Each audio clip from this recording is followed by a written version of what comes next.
আল্লাহর রহমতের বৃষ্টি। এই বৃষ্টির কারণে এই যে চারিপাশে যত ধুলাবালি ছিল সেগুলো পরিষ্কার হয়ে গেছে। কি সুন্দর বাতাস, পরিবেশটাও কেমন ঠান্ডা, খুব সুন্দর লাগতেছে দেখতে।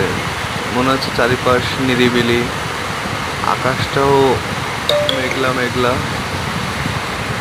আর যত দূরেই দেখা যাচ্ছে শুধু বৃষ্টি আর বৃষ্টি, চারিপাশে কোনো মানুষ নাই বৃষ্টির কারণে।